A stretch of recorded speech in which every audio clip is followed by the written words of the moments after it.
Bonjour, welcome to our webinar series on the modifications to the Canadian Organic Standards. Before we present today's presentation, I would like to remind you about the key facts of the review process for those who are not familiar with this process. So the revision of the standards is being conducted every 5 years in accordance with the practices for standardization by national bodies set forth by ISO IEC Guide 59. So our review process launched in 2023 has involved addressing over 300 requests for modifications to the standards submitted by the industry, organizing 189 meetings of 13 working groups and task forces, preparing 5 meetings of the Technical Committee on Organic Agriculture, resolving 900 comments submitted during the public comment period, and resolving all negative votes and comments that were cast under the ballot launched by the Canadian General Standards Board. So the standards presented to you were adopted by a majority of the voting members of the Technical Committee. We therefore remind you that the OFC does not determine the content of the standards. The OFC's role is to administer the review process, which concludes when the voting members of the Technical Committee have voted by ballot under the supervision of CGSB. The review team is composed of competent people such as Marie-Ève Levert, who is the chair of the Technical Committee on Organic Agriculture, Alison Grant, the chair of the crop working groups, that is one of your speakers today, François Labelle, the chair of the livestock working groups, Rochelle Eisen, our speaker today, the chair of the Organic Integrity and Composition Working Group, and also the chair of the Crops Grown Under Structures Working Group. Elodie Nadeau is the chair for Maple Syrup Production Working Group. Tia Lofsgaard has led the chair on Fairness. And Ariane France, Margaret Graves, and Desiree Jans were supporting the meeting, the working groups meetings. With 189 meetings, there was a lot of secretarial work to do. Janet Wallace is our writer, our communicator. She was writing 1 article per month while the review was underway, just to keep the sector informed. And Rebecca Wienhaus is providing administrative support. So the OFC thanks the review team, the 120 members of the working groups and task forces, the members of the Technical Committee, and we see them at the table when they met in person for 2.5 days in November 2024 in Gatineau, and obviously the Canadian General Standards Board. So this work could not be done without a budget. The total budget of the project equals $677,000, and Agriculture and Agri-Food Canada is funding 75% of this budget through the Agri Assurance Program. So the industry must cover 25% of this amount. It is an amount of $175,000. So we already have some sponsors, and we really invite you to support the review as well, because the standards are a public good. They are designed to protect our environment and to protect trade. The OFC is a non-profit organization. So I would like to remind you that a non-profit organization is also a non-deficit organization, managing the standards review on behalf of the Canadian organic industry. You go to organicfederation.ca, there is a page review of the organic standards, and then we invite you to support us. The review is not completed yet. We still have a few steps. So next one will be the post-mortem. So it is to know what is good, what was good, and what needs to be improved when we will manage the next review. It's the 3rd time that OFC manages the review of the Canadian Organic Standards, and we try to improve each time how we do it, But when we hear your opinion, we can continue to improve the process. We also have to revise the 420 final Q&As posted on OFC website by the AgriSIC. AgriSIC is the Standards Interpretation Committee on Organic Agriculture. These Q&As are legally binding. So because there are new standards, we have to ensure that these Q&As are complying with the revised standards. It's quite a job. We hope to be finished by the end of April. Not sure, but we're working hard on this. And we are monitoring very closely the relocation of the Canadian organic standards. The Canadian government has announced the dismantling of the Canadian General Standards Board last March 31st. So the organic sector is more than pleased because our revised standards were published before the March 31st deadline. So we're good. Our standards are valid for 5 years. The review is finished. However, the Standards Council of Canada, that is accrediting the Canadian General Standards Board, must soon transfer our standards to another standardization agency. So we are monitoring this process to ensure that our organic standards remain in good hands and that their maintenance proceed just as democratically under the supervision of a new agency. So today, it is the webinar on the modifications to the crop production systems in organic agriculture in Canada. We have 2 speakers. The first, we have Rochelle Eisen from British Columbia, who has worked in the organic sector for decades. She has been the chair of the Standards Interpretation Committee for many, many years. And she refuses to count the number of inspections she has done since 30 years. Our next speaker will be Alison Grant, living in Scotia, who has a comparable experience, who had an organic farm, who has made over 700 inspections on organic operations. And Alison is the current chair of the Standards Interpretation Committee. So good listening. Thank you. All right. Yep. Nicole, thank you for that introduction. And here we go. The first changes we're looking at are in Clause 3 of 32.310, which are the terms and definitions. Some of the definitions have been changed, and we'll look at a few of those. But the first thing to notice is in the previous version, the listings were numbered. They are no longer numbered. They are just in alphabetical order, as can be seen on the screen here with the 3 examples: cloned animals, colony, and commercially available. Onwards, Nicole. All right, one of the biggest changes that was made that won't have that much impact on crop producers is the term derived from.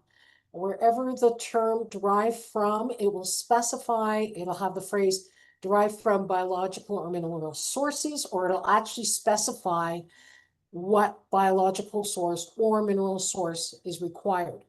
And then it will require some assessment to ensure that the material that you're using, the substance you're using, is identical to the source chemically, and there's no new chemical compound created.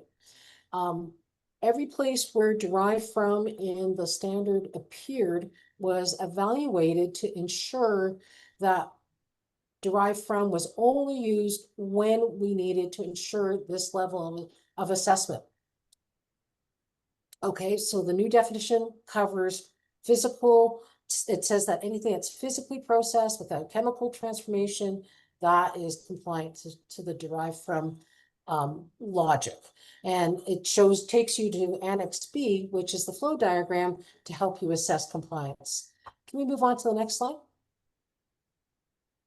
Okay, agricultural ingredient. I won't spend a lot of time on this because it's not that relevant to crop operators, but this was changed too because it wasn't clear what we were including under this definition. And many refined ingredients were getting classified, refined ingredients derived, made from an agricultural ingredient were being classified as agricultural. And to the committee at large, we believed that agricultural ingredient was really talking about commodities. So that's what we're talking about. Anything that was really complicatedly derived from that was not qualify as an agricultural ingredient anymore. And the reason why this was important, because we have a commercial availability clause in the greater than 95 products. I don't want to talk about that more because it's not relevant to crop operators, but it's just be aware that this definition has changed. Onwards, Nicole. Hydroponic production isn't relevant to people growing in the ground, but it's relevant to people growing in greenhouses. Hydroponic definition was flushed out because the previous version basically said plants grown in air or water. And it turns out that that was just too narrow definition. So this definition talks about the whole complex. And actually, in the previous version, the listed definition was hydroponics, and we've changed this to hydroponic production. And we have fleshed it out that hydroponic production continues to be prohibited. But in this situation, what we're trying to say, anything that really is dependent on a soil nutrient solution, no matter the growing media, is hydroponics. If the soil does not meet the definition of soil and the requirements for soil profile as in the greenhouse section of the standard in 7.5. I think that's enough on that right now, so let's move on. Another key area that was changed in the radiation definitions. We now have two definitions. Trying to differentiate between ionizing versus non-ionizing radiation. And what we did in the definition is we added the wavelengths. And we've made it very clear that non-ionizing radiation is permitted in certain activities. So explicitly, what's changed is we've identified that non-ionizing technologies like ultraviolet radiation can be used to control pests and pathogens. And that's applicable in crops in growing areas, which would also include greenhouses, and also on products and on product contact surfaces. So that's why the references are there from the permitted substance list 32.311, referring to table 4.2 for crops and 7.3 for products. Onwards, Nicole. Organic plant. Okay, the record keeping requirements haven't really changed. What we did is we fleshed out more examples and more details to help everybody, to ensure that everybody's has the same level of records in place. So there's now clarity on when the organic plan needs to be updated, and that's usually when there's any real change, or the plan needs to be reviewed annually. But if there's major changes in between, that it should happen in between the renewal dates. The other notable change, but shouldn't really impact a lot of people, is that products need a lot code or some other identifying feature that will help certifiers, help you track products, and that should be on all type of products. That's non-retail and retail products. We also added more examples of records and supporting documentation that could be used to support your organic plan. The other new thing that we've requested, and it's always been chased after during inspections and stuff like that, but identifying who are your suppliers, like not just the original supplier, but who was the distribution house, who possibly cross-docked a product for you. Where are your materials being stored on your incoming supply chain? That's basically what we're asking here. What are people doing for you between when you purchase a product to getting the product to your site, how many other people have touched it. And the only other thing that changed here, we added clarity around international shipments that you're receiving. You should have your phytosanitary certificates if you're the person who's receiving the goods from overseas. You're the first organic receiver of a product from overseas. You should have the phytosanitary certificate. And if there's transaction certificates, those should be available for review. Onwards, Nicola. And then we switch over to Allison. Thanks, Rochelle. We'll start right away with we're going to review some of the key changes to the crop production section. We'll start right away with the 5.1 land requirements and the very first subclause. We've made it very clear now that if you are transitioning land to organic and the prior crop happened to be a genetically engineered crop, such as a soy or a corn, that your transition period begins upon termination of that genetically engineered crop. And we've made it really clear that as part of your risk management that you need to address a GE seed emergence after the transition period has begun. And we've also added that to the GE risk management clause in 4.4.6. But this will allow operators to manage any of those volunteer seeds that might grow within that 36-month period, and ensuring that there won't be any after then, and that what's really important is that it will allow emergence throughout the transition period without needing to restart the transition period again. So that is our very first change. Next. So this is a really big change. We still have 5.1.7 that prohibits alternating between organic and non-organic production. However, we are now adding exceptions to that. And these exceptions have to be based on catastrophic or uncontrollable events. And you do have to get approval from your certification body. So you have to provide written notice with the justification for the temporary alteration. And you have to receive approval back from your certification body. And this submission also has to have descriptions of what you're going to do, the timeline to return to organic, and if applicable, is there a corrective action plan that you can put in place that means that there will not be recurrence of the same thing. During that period, you're going to have to maintain records for both non-organic and organic production. And then when you return to organic production, your transition period will of course have to comply with 5.1.1, that same 36 months, and 5.1.3. What's really important to note here, that if you alternate from organic to non-organic without getting this approval from your certification body, you will have to wait 5 years of a transition period from your last prohibited substances before you can return to organic production. Next, please. Now we're going to move on to environmental factors section of 5.2. The first change we made is in 5.2.3, and it's another exception, and we are going to allow the use of fence posts treated with prohibited substances for perimeter fencing to manage livestock or wildlife, and that's non-organic livestock. So ideally, you could get an alternative, but that's becoming more and more difficult.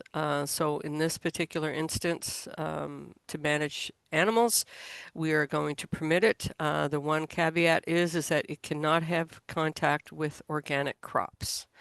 And that doesn't mean we're asking for an 8-meter buffer zone. That just means you're going to have to make sure roots and harvestable crop does not come in contact with those particular posts.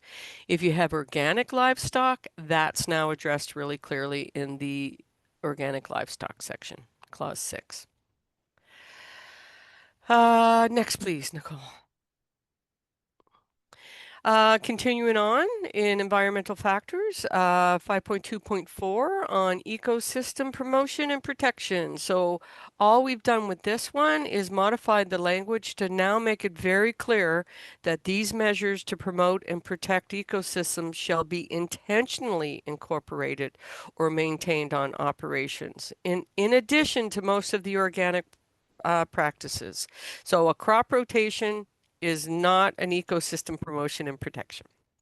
And we've flushed it out, and there's all kinds of examples, but there are two examples: perennial forage or perennial plantings, or having livestock and pasture, that are organic practices that can be considered part of your ecosystem promotion and protection. And lastly, for this section on environmental factors, we've added a brand new clause, 5.2.5, and we are now just finally saying out loud that operators should have a clean operation and that they're not leaving inorganic waste materials in the field to degrade. And there's some great examples in this shot of the baler twines or the row covers. So moving on, well, we're going to start with a couple of those definitions. Again, Rochelle's already pointed out that they're no longer numbered. But for perennial crop, we have the perennial crop definition no longer points out that you have to require that it includes crops that require 12 months before organic status. So we removed that last line. And in planting stock, we've now made it clear that planting stock is other than seedlings, that there is no soil involved, and provided some examples of what that planting stock is. And in real world terms, a sweet potato cutting is a planting stock, or asparagus or strawberry crowns, you know, the ones that come with just the bare roots. That's a planting stock. Or seed potato is a tuber, and that's a planting stock. And onion sets or garlic cloves would be the bulbs in the cloves section. The reason we changed that, and we'll move on now, Nicole, please, is to try to clean up the section of 5.3 seeds, seedlings, and planting stock. And this clause was modified to ensure clarity of the requirements for seeds, annual seedlings, and planting stock, and to further clarify the specific needs of both perennial planting stock and perennial seedlings. So adding the perennial seedlings and transplants is sort of a new concept, but that's when that comes with soil. And those two perennial categories, depending on organic status, will also determine the harvest period interval before a crop can have organic status. So that's sort of the big overall picture of some of the reasons we made some changes. So like I said, we're differentiating between seedlings and transplants. Those are grown in soil, and planting stock. There is no soil and basically is dormant plant material. In general, there's not a lot of big changes. All propagals should be organic unless they're not commercially available, except annual seedlings always must be organic.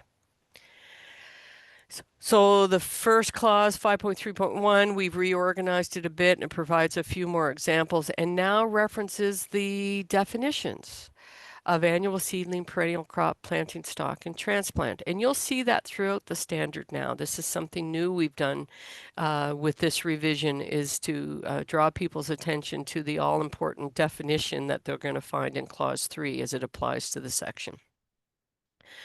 We have a new clause altogether, and this is a result of actually a standards interpretation committee question, and it's giving guidance on what is required if I want to sell potted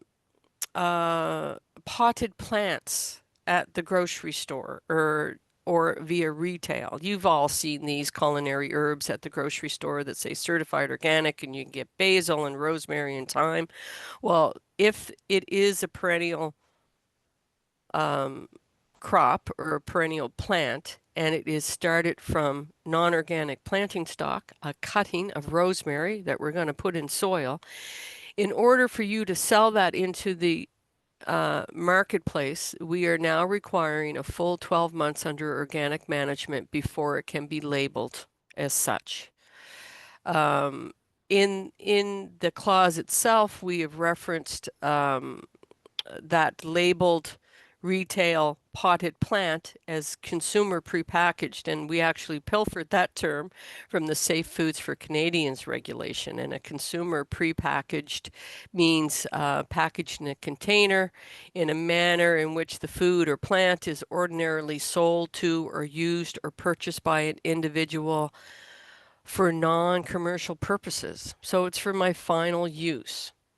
Contrary to that, however, is if the perennial transplants are being used by an organic operation as an input to their organic crop production, non-retail units, they can be certified sooner. And that is that period from propagation, when I put that non-organic rosemary cutting into the soil, to the period starts when I do that, and I'm now have to be under the oversight of a certification body until I'm actually sold to that production, that organic operation, for planting into their production units. So that can be less than 12 months, and in a lot of cases it may be. You know, it might only take 2 or 3 months for a strawberry crown or plantlet to grow out before it's sold to the commercial greenhouse operator, or even rosemary cuttings would be. It doesn't take 12 months for them to root properly and for operator to be able to put them in the ground and start harvesting rosemary from that. So that's a new clause, and hopefully we won't get too many questions about it. We tried to make it as clear as possible. And then also another new clause is 5.3.4, and what we're now permitting is that any seed crop that's grown in your buffer zone or in your transitional land can be used on your operation as organic, as seed, without looking for organic seed, commercial availability of organic seed. And this, of course, makes all kinds of sense because that seed, after all, is managed using organic practices and is way better than going off farm to find non-organic seed after you search for it, do a commercial availability search. So the next couple of sections, we separated the requirements for the use of non-organic seed and non-organic perennial planting stock and seedlings. So that section looks a lot longer than it used to, but indeed it's quite repetitive, and the requirements for seed commercial availability hasn't changed. What's fairly new though is the 5.3.6, which, like I said, is now strictly about non-organic perennial seedlings, transplants, and perennial planting stock are permitted, provided that it's not produced on the operation, there's a commercial availability search, and so on. What's really key here is that if I am using perennial seedlings or transplants, because perennials can be started from seed or they can be from cuttings, if I'm going to use them on my operation and I want to harvest that crop within a 12-month period or the first harvest, they have to be certified organic and under the oversight of a certification body during that propagation period from planting stock. Anyway, anything in seed. If I want to harvest my rosemary or my strawberries within 12 months of planting a transplant, I indeed have to be certified organic. The seedling itself, the transplant itself.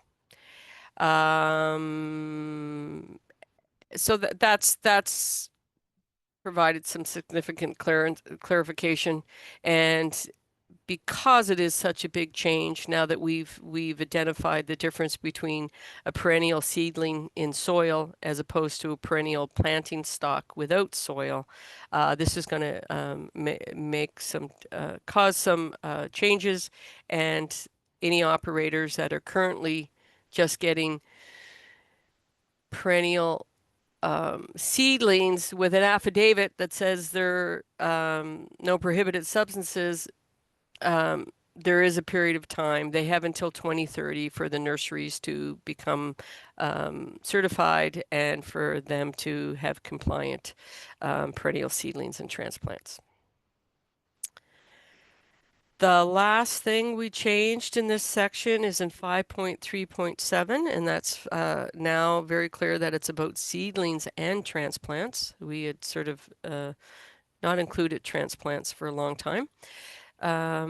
If you're growing your own seedlings in the winter or spring, you can now use 100% supplemental light until you actually plant it out into the production unit. Prior to this, we said until you pot it up. Well, that doesn't make sense depending on where you live and how you're producing your seedlings in the winter.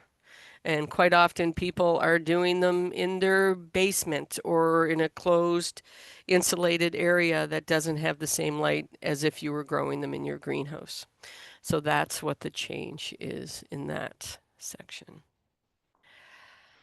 Moving on. So we're going to move on to clause 5.4, which is about our soil fertility and nutrient management. First big change in this section is on 5.4.2. Well, actually, we made a change in 5.4.1, which isn't on the slide here, but we just added emphasis that the nutrients, any nutrients that you use or practices should be managed responsibly. And in 5.4.2, talking about crop rotation and those soil building practices,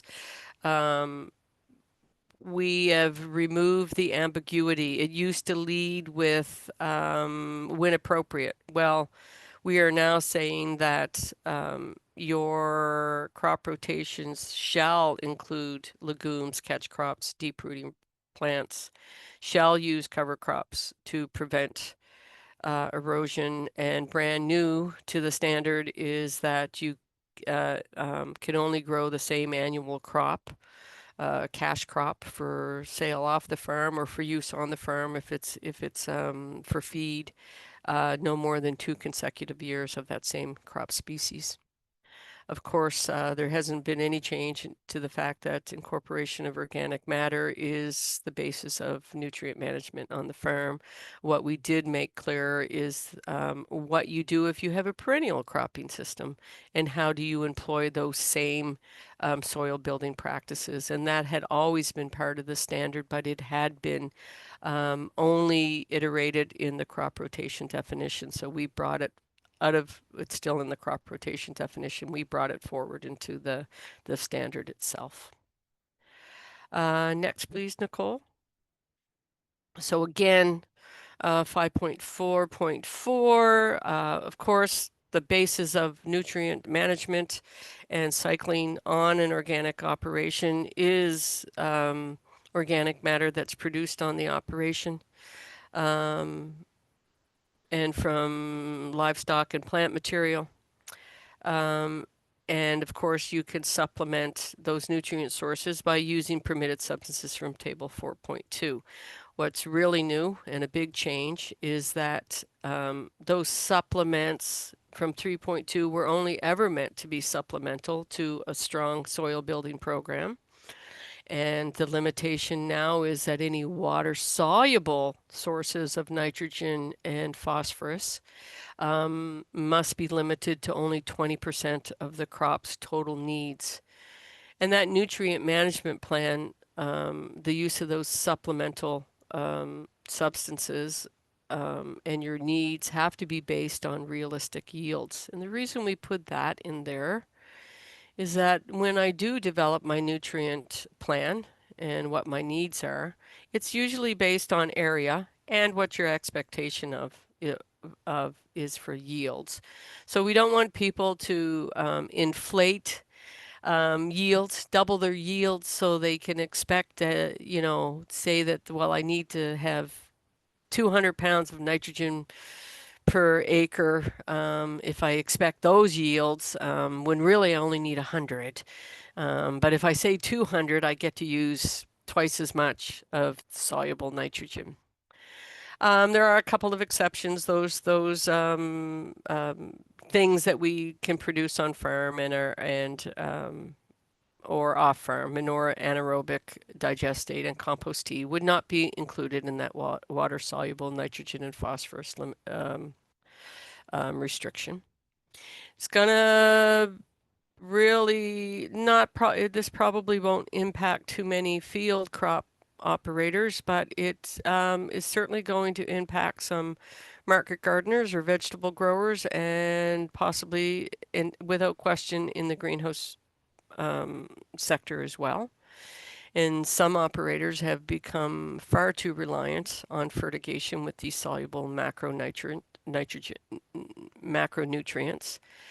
But if you have a nutrient management plan that is currently reliant on water soluble nitrogen and phosphorus above the 20% of what your needs are, you have a year to develop a plan for that, and until the end of December to actually implement that. It's gonna be an adjustment for some folks.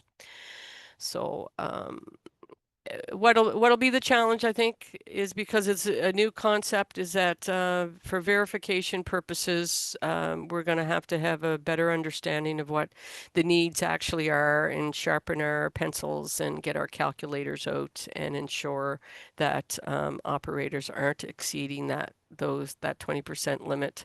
And I know people want to know where the resources are, but quite often the resource is the operator. They know exactly what their needs are, even in some of those impressive container greenhouse operations. They know exactly what their needs are. They usually do it on a square meter basis, but it's going to be an exercise in math for sure. Next, please, Nicole.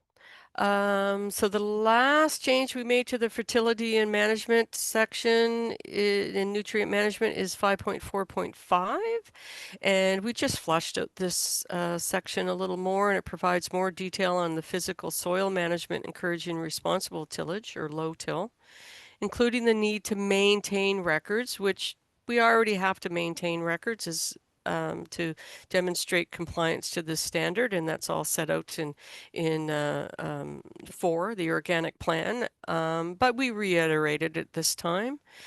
We provided more examples of what we're trying to thwart by not over-tilling, and an explanation with lots of examples to assist users of the standard to better understand the meaning and intent, and how they can incorporate it into their operation.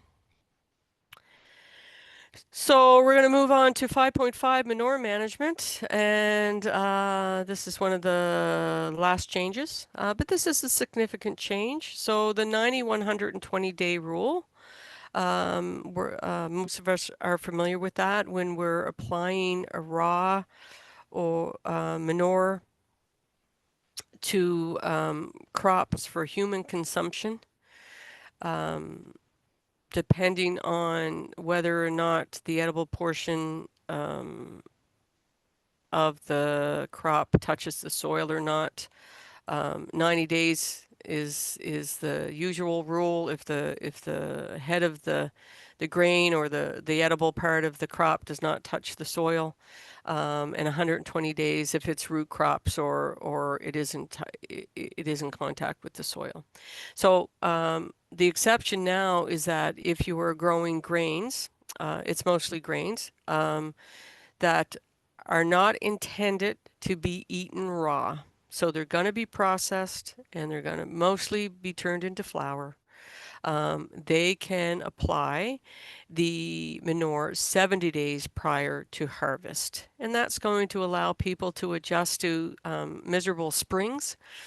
Frankly, 90 days before seeding or harvest, if you're doing a spring grain or a winter grain, is really tough to achieve in more northern regions of Canada, but anywhere in general, it seems nowadays, because we have long, hard, wet springs, and climate change has, there's no normal anymore. What hasn't changed is that it does have to be incorporated. That is sort of a basic good management practice to incorporate manure upon application.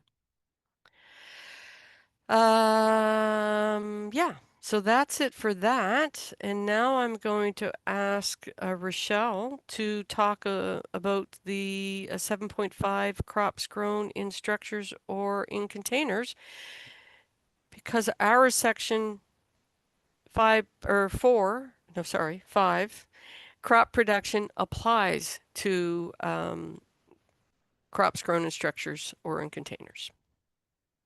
Right. Okay, so Allison, here I am. So, as Allison said, one of the key things that was done during this review was try to connect 7.5 for greenhouse production and container production closer to the in-ground in crop section clause 5. So there'll be more overlap in terms of language. There's more references back to clause 5, because even if you're growing in a container, we're fixated that you're using a soil that is biologically active and actually meets all the criteria that we'll talk about in a second. So what's happened in clause 7 is we have said, hey, if you're growing in the ground in a greenhouse, everything in the crop section applies. And then we called out, but if you're growing in containers, hey, some of these things aren't relevant, like rotations and tillage. And so that's what you'll see the difference in the greenhouse section now. And in 7.551, we've emphasized the importance of having a living soil. So it's not an inert media, and we haven't changed the criteria. It's just that we talk more about living soil. So you still need 2% by volume of weight of a mineral fraction from a soil mineral like sand, silt, or clay. Oh, silt spelled wrong there. Okay, and it's there twice. Okay, and 10% compost. So those things haven't changed, and also that there's a biological fraction. So we're comfortable with the soil in the container, that it is actually a functional soil. And this is also applicable to seedlings and seeds.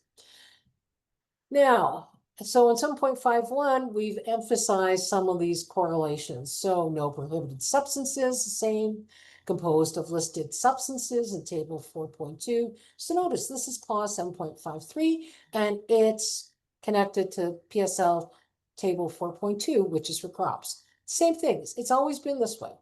Again, there's that mineral fraction that it's going to be greater than 2%. Back up for 1 second, Nicole. I just want to go over that two other things.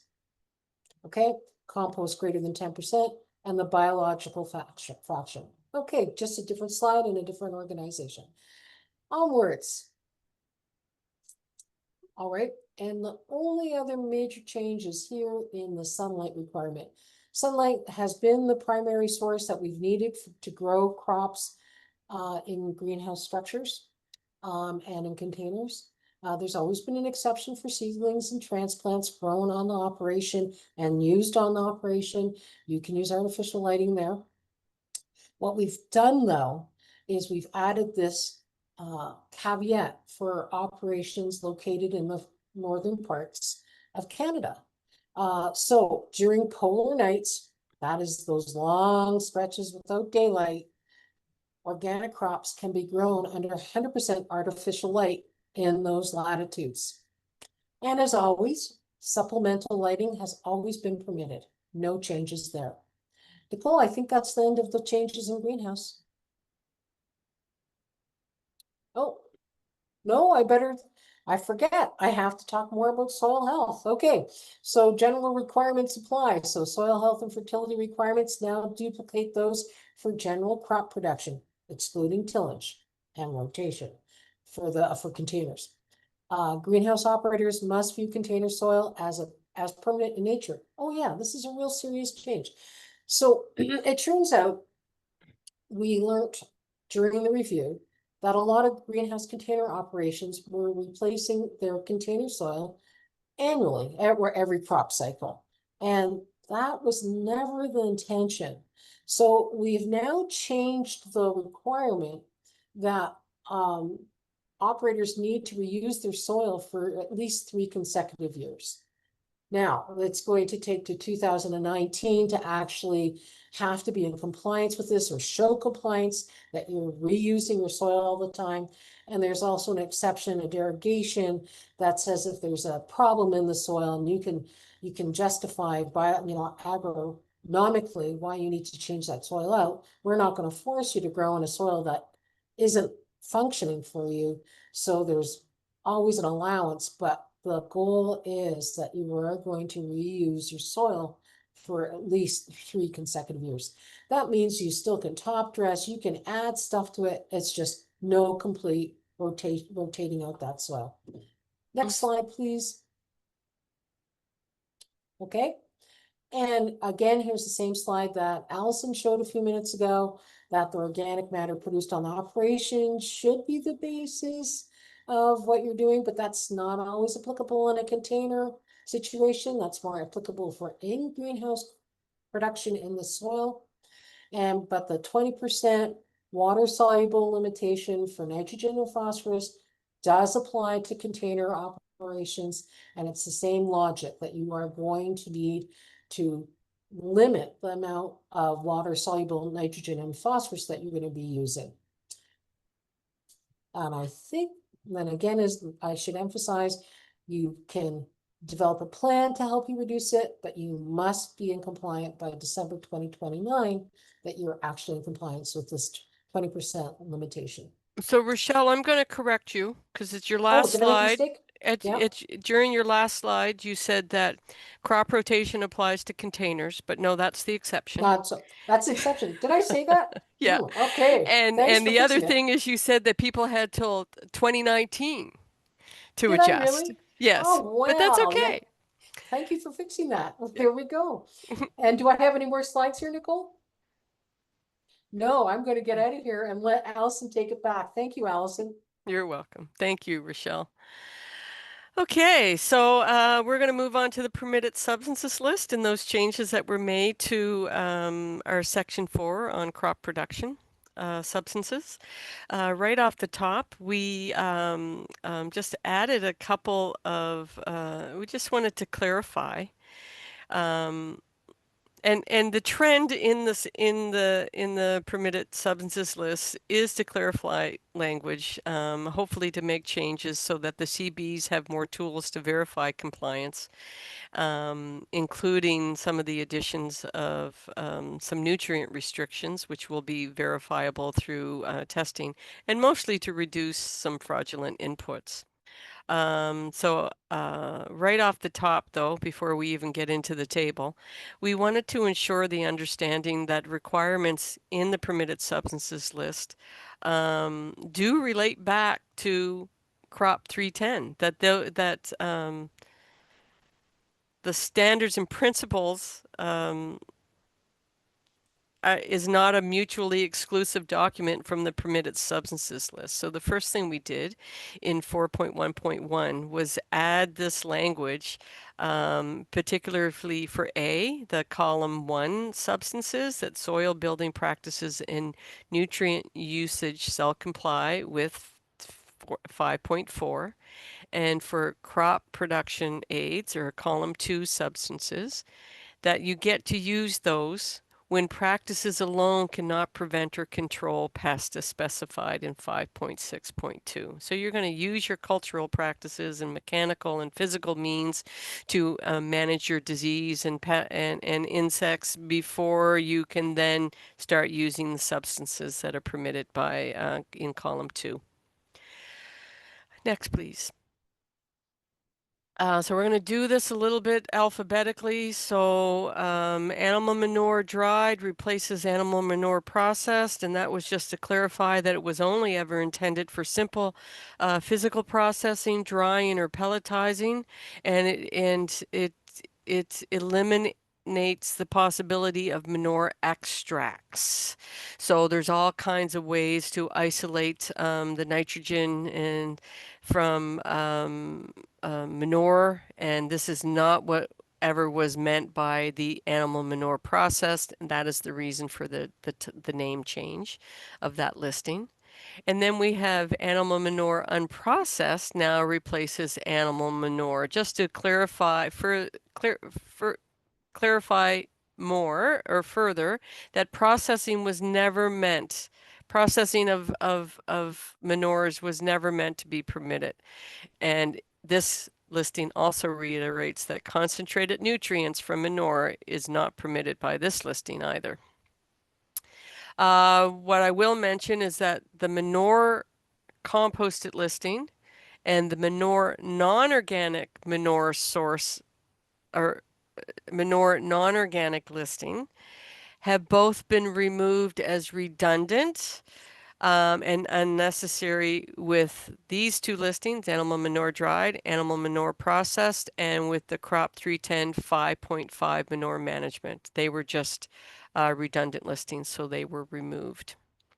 Aquatic plant extracts replaces aquatic plant products. So this hones in on extracts themselves and has a limitation of the total nitrogen and phosphorus that can be present. Again, to prevent fraud and products that want to miraculously have levels of nitrogen and phosphorus that actually exceed what would be present in the seaweed alone. So the aquatic plants products will still fall under plant material, whether it's aquatic or terrestrial. It still applies to, it still is covered by plant material. Biodegradable plant containers, what we've done here is included the paper chain pots, which small or market gardeners like to use. It's a seedling production method that is done in paper, and then you can transplant them using a piece of equipment, push piece of equipment, and the little seedlings actually separate and become a long chain. So it's really labor reducing.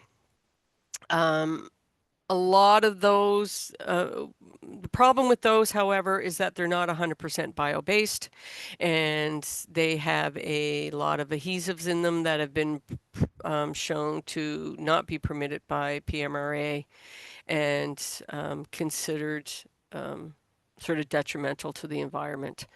So we've added them to this to this listing, the biodegradable plant containers, and you can still use them. But if they do contain these substances that aren't listed in 4.2 or permitted in PMRA lists 4A and 4B, they do have to be removed after the season. And they can easily be composted, thrown in the compost pile. Easy change to biodynamic preparations. It now finally just references the Demeter biodynamic standard, and previously there hadn't been anything, so anyone could claim anything to be a biodynamic preparation. Next, please, Nicole. Biological organisms was removed as redundant with the microorganisms and microbial products listing and the invertebrates listing. So we just took that out of there altogether. Chitosan is a new addition, and as a plant protectant, and it was added because it is a derivative of a natural product, either shellfish or mushrooms, and acts as a crop protectant, stimulating the plant's natural defenses and inhibiting the growth of fungi. So we allowed that. Coconut coir had been used and permitted under the plant materials section. Probably wasn't supposed to be because it's coconut plantations are heavy on fungicide use. Anyway, we do the working group certainly understands that coconut coir is very important as a growth substrate for soil container production. So we've given it its own listing with the restriction that it should be washed, processed, and or buffered to adjust pH with substances listed in table 4.2. It should also say that it's column 1 and column 2. Currently, I think it's only one of those. I can't remember which, but it is certainly meant to be a column 1 and column 2 product. We've added frass. That was previously being allowed without a specific listing, and the Standards Interpretation Committee said, well, we're not quite sure about it, but use it as you would with manure. So the 90 and 120-day rule would have applied. But now all it says is that it must be the annotation is that it has to be a byproduct of insect farming. It shall be from an organic source if commercially available, and there isn't any restriction on application because it is a registered CFIA fertilizer and would need to be sterilized. So that's the good news with that. And guano has been removed altogether. And the reason for this is that it's not permitted by CFIA, particularly the bat guano. The fresher, I'll say, product, which is the nitrogen source, has virus potential to both the user and the harvesters. It's a hand harvested product. Seabird guano, we didn't want to differentiate between seabird or bat. And because when the seabird guano is said to be harvested with ethical practices, we cannot verify that. And it's not our job to verify that. And it gets handed through different suppliers and manufacturers before it ends up in a garden center. And why do we need to import bird poop? We have all kinds of our own chicken poop in this country. The mineralized, fossilized guano, and I'll use air quotes for that, mineralized or fossilized, doesn't have nitrogen and essentially is rock phosphate. And it still would be permitted. And this is the way manufacturers are actually getting it into the country, is because they're using the rock phosphate as SDS, and it looks exactly like rock phosphate, miraculously. So that's that section. Hydrolyzed proteins of animal origin and hydrolyzed proteins of plant origin replaces amino acids. And both of these annotations contain content restrictions that reflect nutrient levels in unadulterated products. This criteria, like I said before, serves as a tool for assessing compliance and preventing undeclared substances or fraudulent products. So thereby, we're just trying to ensure organic integrity and to eliminate fraudulent products, and they are on the market. The plant listing specifically includes a limitation of hydroxyproline, which is an indicator of animal origin, so you can ensure that it was actually plant origin. And like I said, there's those restrictions, total nitrogen and non-protein nitrogen to prevent fraud. And it does also mention that amino acids, there are still those prohibited amino acids. So manufacturers, just remember that. It's right in the listing, and we'll give you the tools to produce the right kind of hydrolose proteins. So we're going to move on, please, Nicole. This is sort of a mix here. So lignin and lignosulfates, that was just modified and includes more forms. Ammonium is still prohibited. What's brand new, as Rochelle pointed out, with our new ionizing and non-ionizing radiation definitions, is that non-ionizing radiation can be used as pest control, usually with UV light technology, and it's proving to be a really great tool against fungal issues, particularly in strawberries and greenhouses. So we're pretty pleased to be able to add another non-chemical or non-substance tool to the toolbox. Micronutrients, that has been eliminated in favor of clarified individual micronutrient listings. And in those micronutrient listings that you see on the right, we just made sure there was more consistency in language for origin and usage. The same language on the fact that you have to demonstrate soil deficiency, the forms that are permitted. It references the chelates that are permitted by table 4.2, and of course is going to tell you what some of the unpermitted forms might be depending on the trace mineral. So both cobalt and selenium have been added as new listings. No changes to copper, iron, manganese, or zinc. Those, like I said, were reworded maybe just for the consistency of language. Boron, the allowed forms has been clarified, and reiterated nothing with synthetic nitrogen is allowed. Molybdenum just tells you what's allowed, the permitted forms. The silicic acids, including potassium and sodium salts. This is actually strictly just the synthetic forms. We've now are allowing monosilicic acid, which wasn't permitted in the previous listing, which was called silicon, silica, and silicates.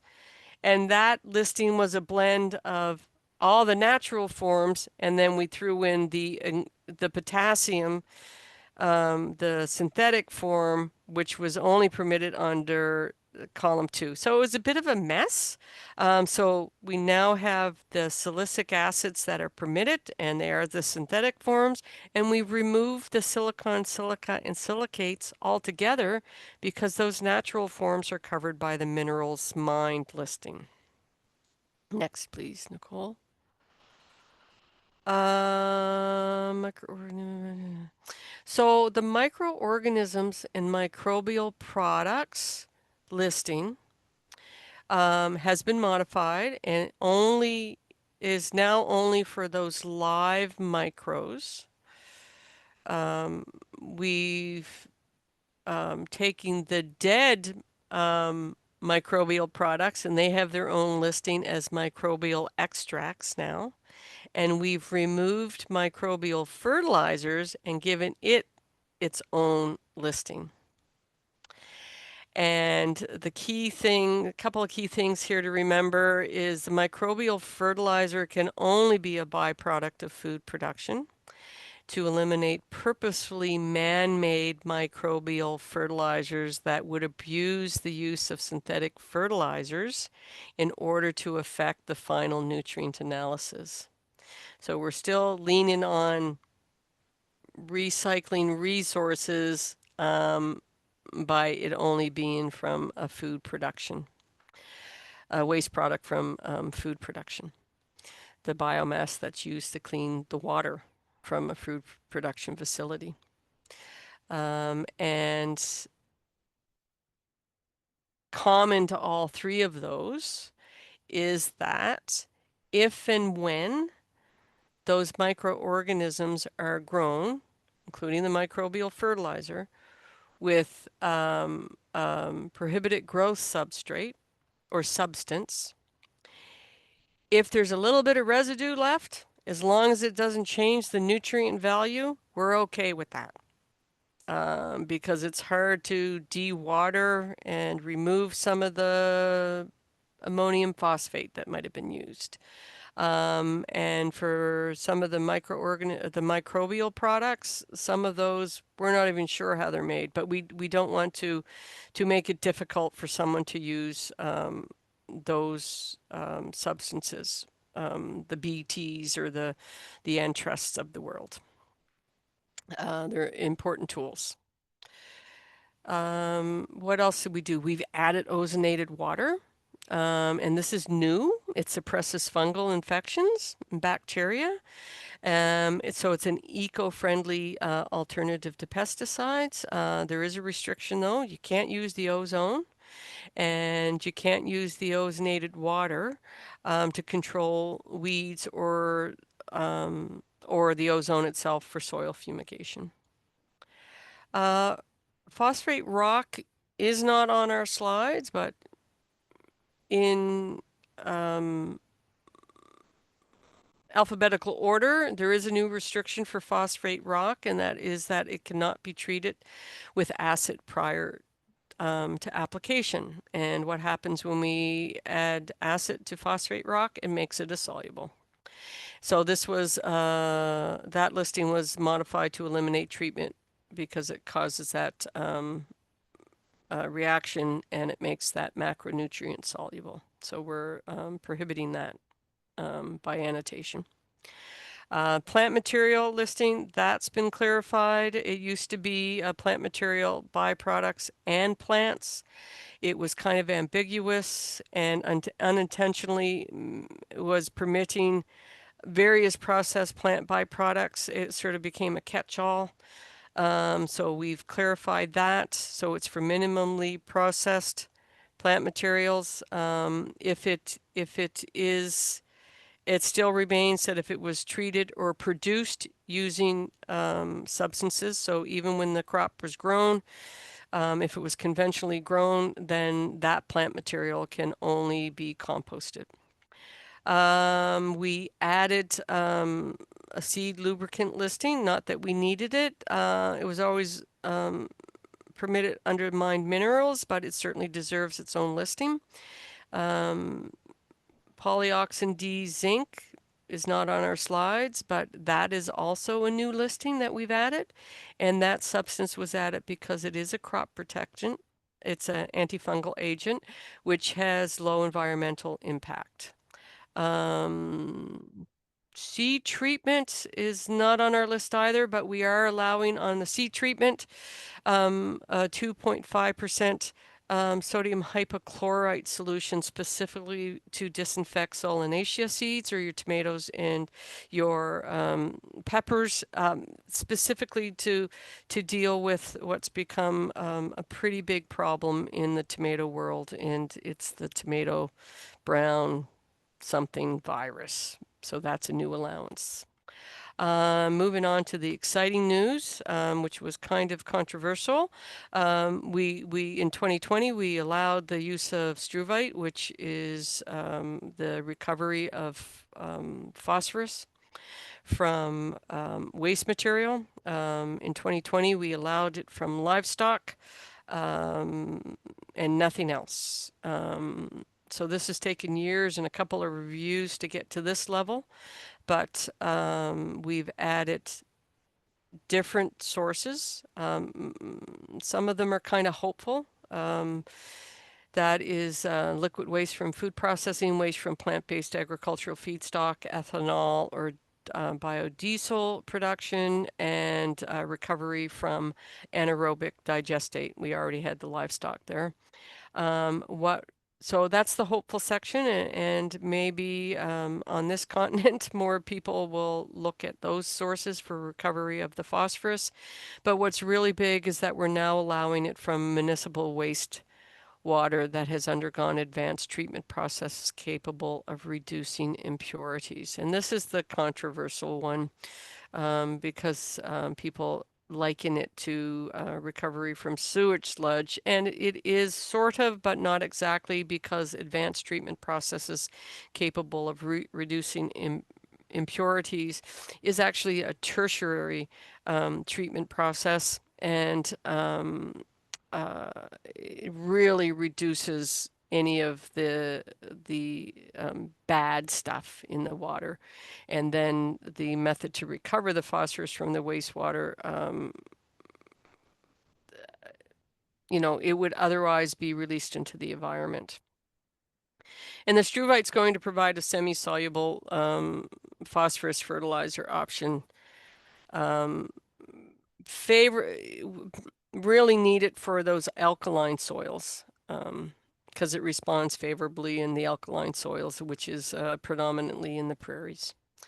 So have included many quality purity parameters. A lot of them copied from the EU organic regulation and above and beyond what they think is reasonable, because struvite is allowed in the European under the European standards, organic standards. Vinasse, it's actually wasn't vinasse. It was stillage and stillage extract, which is vinasse, has now been separated into those three individual listings: brewer's grains, condensed molasses, and distiller's grains, each of which have their specific annotations, and each listing also limits the total nitrogen, ammonium, and nitrogen. Again, reducing fraudulent substances in the organic chain. And I believe, Nicole, Yes, that is the end. Thank you, Alison. Thank you, Rochelle. And about Struvite, the Organic Federation, we manage the Organic Science Cluster. It is a cluster of 14 research activities in organic agriculture across Canada. And one of these research activities that is led during 5 years includes the use of struvite. It is led by Joanne Thiessen-Martins and Dr. Henry Wilson in Manitoba, and they are exploring the potential for utilizing recycled phosphorus inputs, including compost and commercially available struvite for organic field, because they believe that struvite combined with compost would be more readily assimilated by the roots of the plants. So it will help us continuing to address the use, the best use of struvite. That is a new input from wastewaters. We thank you, we wish you good luck with the application of these revised standards. If you have questions, maybe it's good to talk with your certification body on how to adopt these practices. All operators have 1 year to comply with revised standards. So we thank you again, and we wish you a good day. Bye-bye.